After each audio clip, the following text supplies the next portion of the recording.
Be grateful for the air conditioning.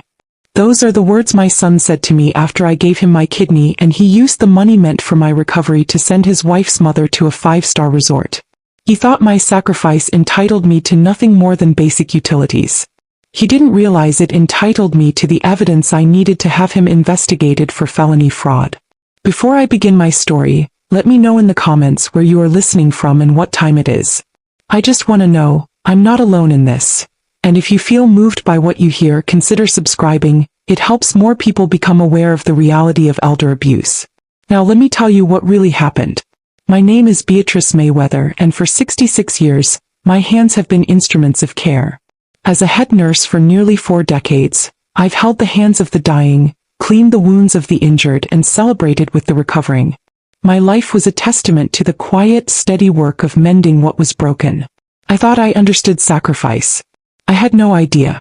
My own greatest sacrifice began not in the sterile, ordered chaos of a hospital ward, but in the quiet, desperate fear for my only child, my son Dorian. At 40 years old, Dorian was a man who should have been in the prime of his life. He was handsome with his father's charming smile and had a good job in marketing. But a dark cloud had been gathering over him for years, a cloud I had tried to ignore, to pray away. His kidneys, the doctor had explained in a series of increasingly grim appointments, were failing. A genetic flaw, a cruel twist of fate, was slowly, inexorably stealing his vitality, leaving him perpetually exhausted, his skin a sallow gray, his future uncertain. His wife, Simone, a woman whose ambition and love for life's finer things had always seemed to slightly outpace her husband's income, was a study in theatrical stress. She would call me, her voice a frantic whisper, detailing Dorian's latest bout of fatigue, the worrying test results, her fears for their future. "I don't know how we'll manage, B," she'd say. "He's so weak sometimes. The medical bills are starting to pile up." I listened, I comforted, I dipped into my own modest retirement savings to help them with a bill here, a specialist copay there. But we all knew where this was heading. Dialysis was a temporary, grueling solution. The only real path back to a full life for my son was a transplant. The wait list was years long, a bureaucratic purgatory. Dorian grew more despondent, Simone more frantic. And I, his mother, felt a familiar, powerful instinct rise within me. The same instinct that had driven me through countless 12-hour shifts. The same instinct that had guided me through raising him alone after his father passed. It was the primal, unshakable need to fix what was broken, to heal my child no matter the cost. "Test me," I'd said to Dorian's nephrologist one afternoon, after another bleak appointment. The doctor had looked at me, a kind but weary man. "Beatrice," he'd said gently, "you're 66. It's a major surgery, especially for the donor. The recovery can be long and difficult."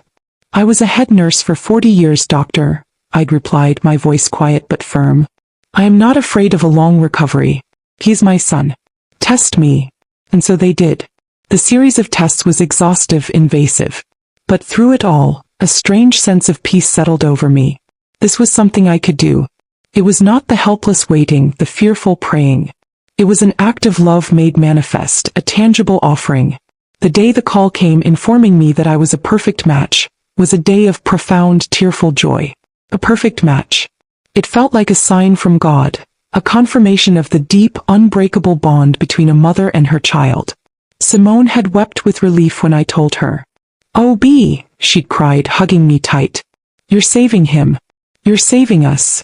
Dorian, looking frilier than ever, had simply held my hand, his eyes shining with a gratitude so profound it needed no words. In that moment, all my doubts, all my fears vanished. I was giving my son the gift of life, a second chance. There was no sacrifice too great. I, a woman who had spent her life preparing others for surgery, now prepared for my own. I signed a mountain of paperwork, my old professional eye scanning the legal jargon and medical consent forms with a familiar, if now deeply personal focus. I was not afraid. My faith was strong, my purpose clear. The surgery was scheduled. Dorian and I were admitted to the same hospital where I had once walked the halls as a nurse in charge. It was a strange, full-circle moment. As they wheeled me into the pre-op room, I saw him, my son, my boy, looking so small and so vulnerable in his hospital gown. He smiled at me, a weak but genuine smile. "I love you, Mom," he'd whispered. "I love you too, my baby," I'd said, my heart overflowing. I'll see you on the other side. I woke up hours later in the recovery room, a searing pain in my side, a deep primal ache where a part of me used to be. But the first thing I asked, my voice a raw croak, was, "Hi son, is he all right?" The nurse smiled down at me. "He's doing wonderfully, Beatrice," she said. "The new kidney started working almost immediately. He's already asking for jello." A wave of profound relief, so powerful it eclipsed my own pain, washed over me. It was done. My sacrifice had been accepted. My son was going to be all right. I had given him a new lease on life. I had no idea in my drug-addled post-operative haze that he would take that new lease on life and use it to so callously, so completely foreclose on mine. Dorian's recovery was, by all accounts, miraculous. The new kidney, my kidney, took to its new home as if it had always belonged there. The sallow gray pallor that had clung to him for so long was replaced by a healthy, vibrant color. The chronic fatigue that had stolen his energy vanished, replaced by a restless, boundless vigor. He was, as his doctors declared with satisfaction, a new man. My own recovery, however, was a different story. The surgery, as my own doctor had warned, had been hard on my 66-year-old body. The incision site was a constant, throbbing source of pain. I was perpetually exhausted, a deep, bone-deep weariness that left me feeling frail and ancient. I, who had spent my life caring for others, was now the one who needed care, a role I found both humbling and deeply uncomfortable. After we were both discharged from the hospital, the new dynamic in our family quickly, cruelly established itself. Dorian, full of his newfound health, threw himself back into his high-powered marketing job with a vengeance. He and Simone, his wife, seemed to be making up for lost time, their social calendar suddenly overflowing with fancy dinners, weekend getaways, and extravagant shopping sprees. The money my son was now earning again, the energy he now possessed, were all thanks to the piece of me that now lived inside him. I, meanwhile, was largely confined to my small, quiet home, a prisoner of my own slow healing. My days were a monotonous cycle of pain medication, doctor's appointments, and long, lonely hours spent staring out the window. My friends from church would visit, bringing food and comfort, but their kindness only served to highlight the growing absence of my own family. Dorian and Simone's visits were infrequent and brief. They would breeze in, full of a bright, superficial cheerfulness, their conversation always centered on their own exciting new lives. They'd ask about my recovery with a distracted air, their eyes already on their watches. "Feeling better, Mom?" Dorian would ask, already halfway out the door. "Great. We've got reservations at that new French place. Talk soon." They never offered to help. Not with the groceries, not with the cleaning, not with the simple act of sitting with me for an afternoon. I was a problem that had been solved, a medical crisis that had been averted. My ongoing, painful recovery was an inconvenient, boring epilogue they were eager to skip. The first real twist of the knife came about 2 months after the surgery. Simone, beaming, announced that she had a wonderful surprise. "B," she said, using my first name with a familiarity that now felt jarring, "to celebrate Dorian's incredible new health, and to thank my own mother for being such an emotional rock for me during that whole stressful ordeal, I've booked her a little trip. Proper thank you. A week at a luxury spa resort in Hawaii.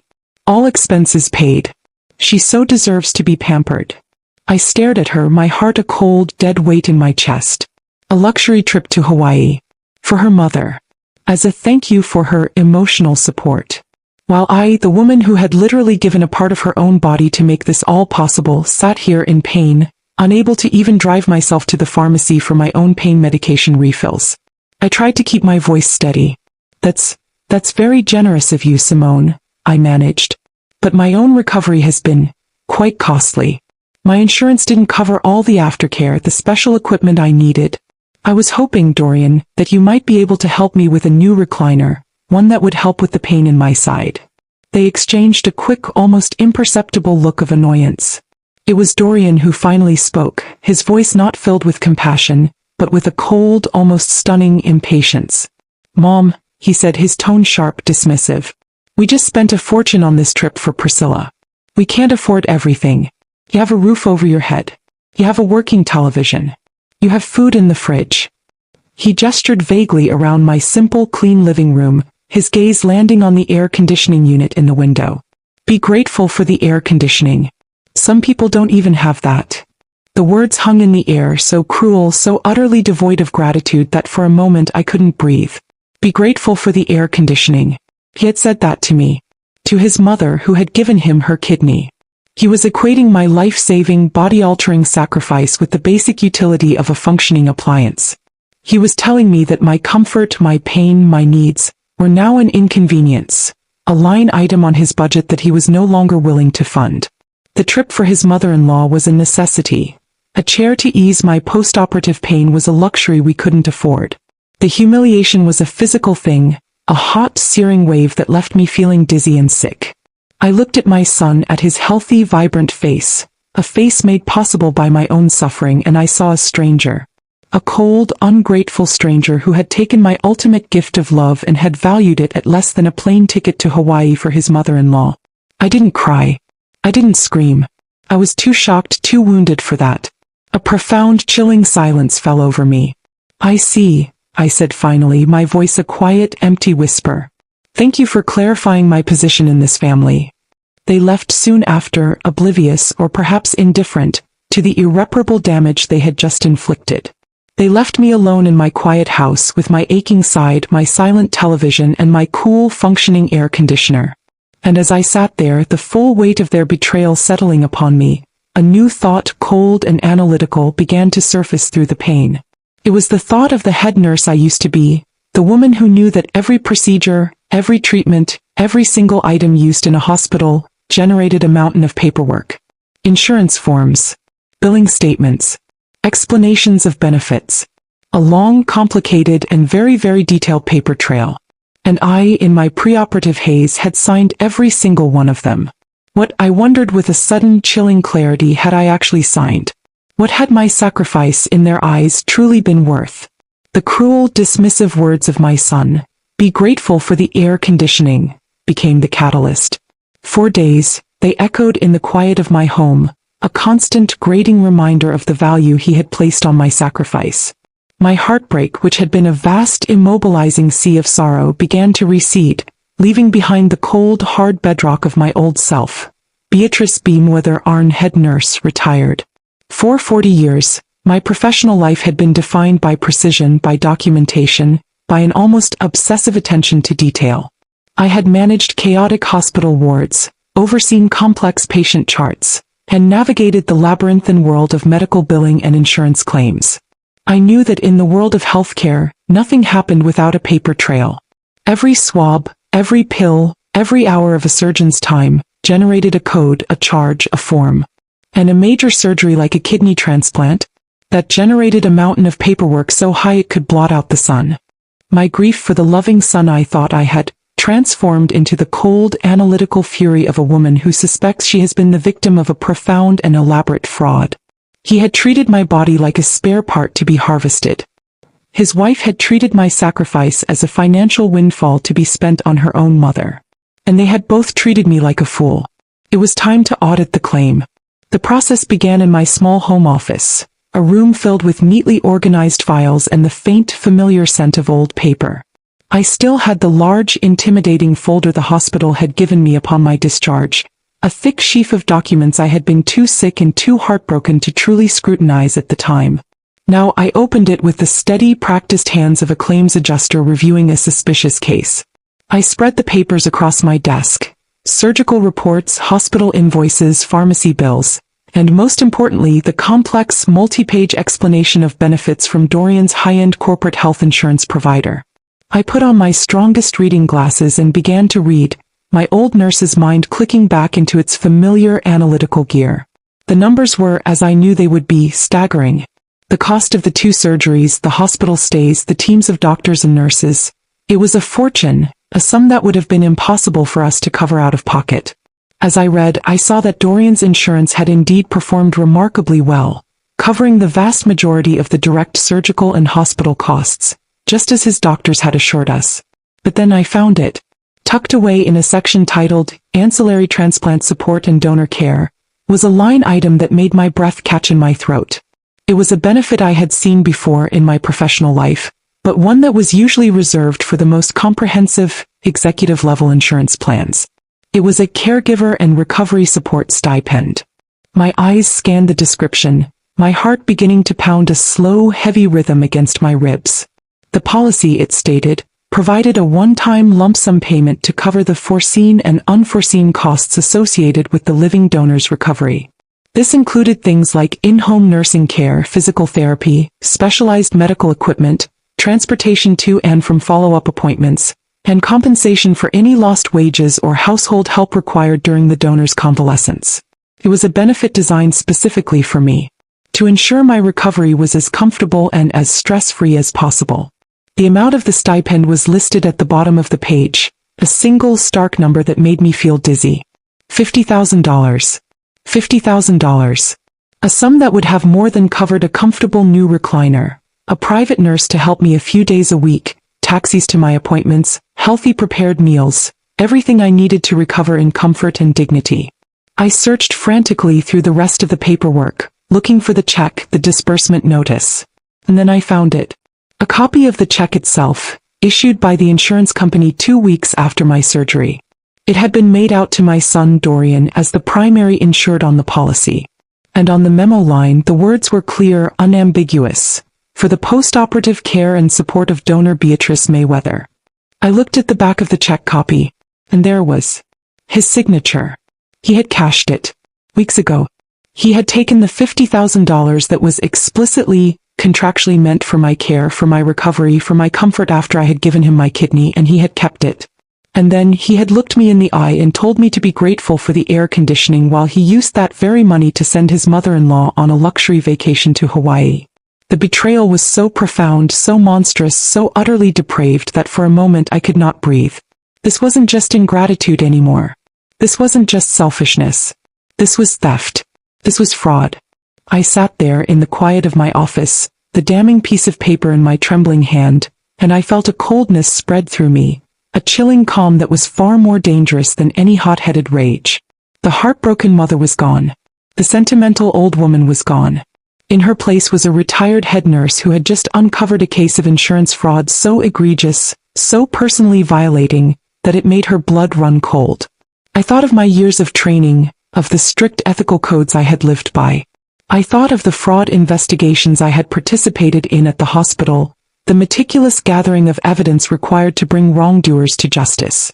My path forward was now illuminated with a terrible absolute clarity. I would not confront him. I would not scream or cry or plead. An emotional confrontation was what he would expect, something he could dismiss as my being hysterical or confused. No, I would not give him that satisfaction. I would handle this the way I would have handled any other clear case of fraud I had encountered in my professional life. I would gather my evidence. I would document my case. And I would report it to the proper authorities. Not the police, not yet. Someone far more terrifying to a man who has committed insurance fraud. I picked up my phone and dialed the number on the insurance document, the one for their special investigations unit. He had used the system to steal from me. I would now use that same system to deliver my justice.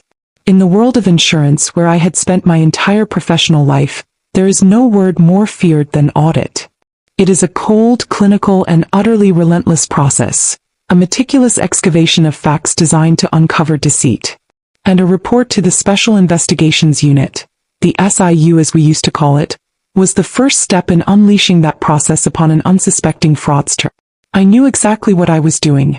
My phone call to the insurance company was a performance of quiet, dignified, and deeply wronged motherhood. I did not call the general customer service line. I asked to be connected directly to the SIU, citing a sensitive and urgent matter regarding a potential misappropriation of post-transplant donor care funds. That phrase I knew would get their immediate attention. I was connected to a senior investigator named Mr. Henderson, a man with a calm, professional voice that held no room for nonsense. I introduced myself, stated my relationship to the insured, Dorian Mayweather, and then with the dispassionate precision of a nurse giving a patient report, I laid out my case. I told him about my kidney donation, about my slow and painful recovery. I told him about the $50,000 caregiver and recovery support stipend that was part of my son's policy, a benefit designated explicitly for my care. I told him the check had been issued, that it had been cashed by my son. And then I told him that I had not seen a single penny of it. I am currently recovering in my home, Mr. Henderson, I explained, my voice carefully modulated to convey my frailty without sounding hysterical. I am in significant pain and my mobility is limited. My son and his wife have informed me that they cannot afford to provide me with any assistance for my recovery, not even a proper recliner to ease my pain. Instead, I paused, letting the full weight of the next sentence land. They have used what I believe to be those very funds to pay for a lavish first-class vacation to Hawaii for my daughter-in-law's mother. There was a long, charged silence on the other end of the line. I could almost hear the gears turning in Mr. Henderson's experienced analytical mind. This wasn't just a messy family dispute over money. This was a clear, documented case of a specific designated benefit being fraudulently misappropriated. Mrs. Mayweather, he said finally, his voice now holding a new steely edge, this is a very serious allegation. Do you have documentation to support your claim? I do, I replied calmly.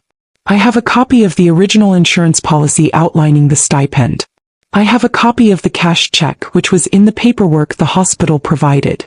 And I have the booking confirmation for the Hawaiian vacation which my son in his arrogance booked using a travel agent who still sends me promotional emails. I had everything. Thank you, Mrs. Mayweather, he said, his voice all business now. I will need you to send us copies of all of that documentation. We will be opening a full fraud investigation into this matter immediately. Please do not discuss this call with your son or daughter-in-law. Let them proceed with their travel plans. Our investigation will be more effective if they are unaware they are being watched. And so began my quiet, secret war. I sent the documents to Mr. Henderson via a secure fax from my local library, a small act of espionage that felt both thrilling and terrifying.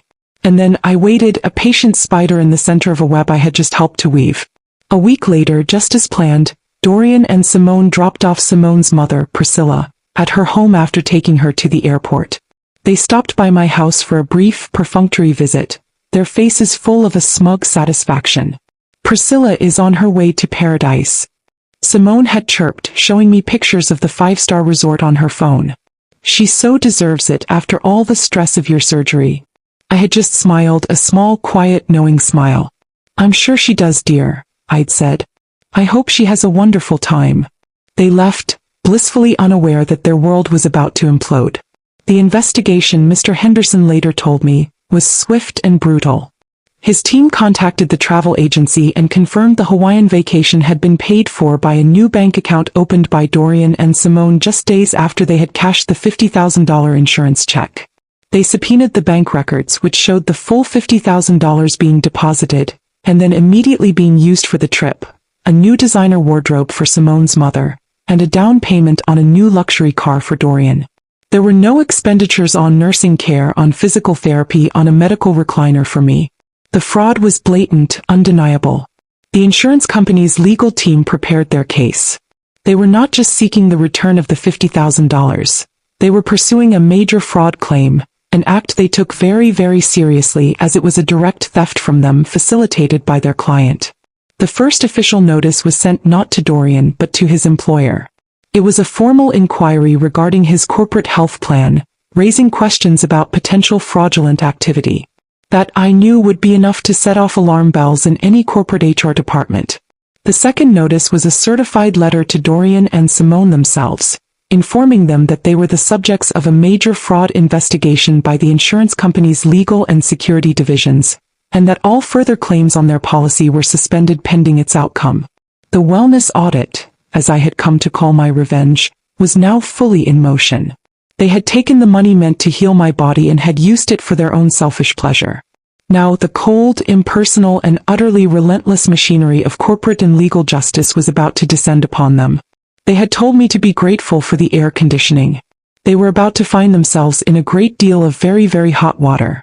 The implosion of my son's carefully constructed life began with a single panicked phone call. It was not from Dorian, but from his mother-in-law, Priscilla, calling from the airport on the day she was due to depart for her lavish, all-expenses-paid Hawaiian vacation. Her voice, usually so full of a smug, self-satisfied contentment, was a shrill, screeching thing. "B. What is going on?" she shrieked into the phone. The travel agency just called. The entire trip, the flights, the hotel, the spa package, it's all been cancelled. They said there was a payment issue with the funds. Simone's card was declined. This is a nightmare. My bags are packed. I'm at the airport. I feigned a gentle, confused surprise. Oh my goodness, Priscilla, I said, my voice full of a carefully crafted sympathy. That's dreadful. A payment issue? I can't imagine what that could be. I'm sure Dorian and Simone will sort it out. Sort it out, she wailed. They're not answering their phones. Something is terribly wrong. Oh, something was wrong, all right. But it was a wrongness of their own making. A chicken that had finally, gloriously come home to roost. The next call an hour later was from my son. His voice was not the arrogant, dismissive tone I had grown so used to. It was a low, terrified whisper. Mom, he began, his voice cracking. We got a letter. From the insurance company's lawyers. They're investigating us. For fraud. For the caregiver money. He could barely get the words out. They've frozen our accounts, Mom. All of them. They said we misappropriated the funds. How did they find out? I have no idea, Dorian. I lied smoothly, my heart a cold, steady drum. But that sounds very serious. I hope you have a good lawyer. A lawyer, he almost sobbed. Mom, we can't afford a lawyer. They've frozen everything. The money for Priscilla's trip, the down payment for the new car. It's all gone. And my boss called me into his office this morning. He'd received a letter from the insurance company too. He's put me on administrative leave, pending the outcome of their investigation. My career, it's over. I listened to his litany of despair, his world crumbling around him, and I felt nothing. No pity. No maternal ache. Only the cold, clean satisfaction of a well-executed plan. He had felt no empathy for me as I lay in pain, my life altered forever by the surgery I had undergone for him. I felt no empathy for his self-inflicted financial and professional ruin. The weeks that followed were a slow, satisfying dismantling of their entire life.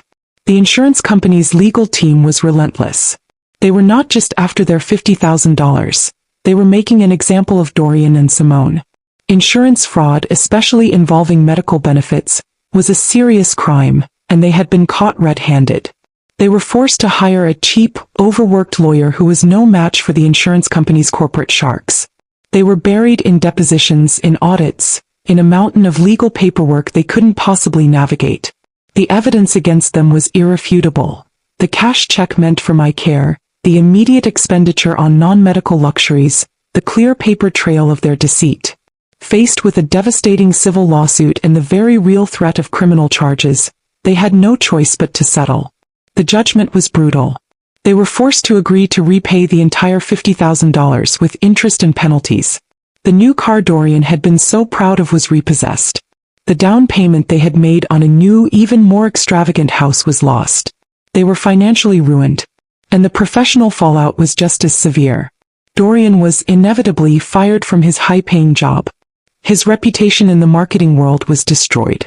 No company would touch a man who was not only under investigation for fraud, but who had been proven to have financially exploited his own mother after she had given him her kidney. Simone's life of leisure, of designer clothes and spa days, imploded. Their marriage, built on a foundation of shared greed and superficiality, began to crumble under the immense weight of their financial stress and public shame. I heard they were fighting constantly, blaming each other for their downfall.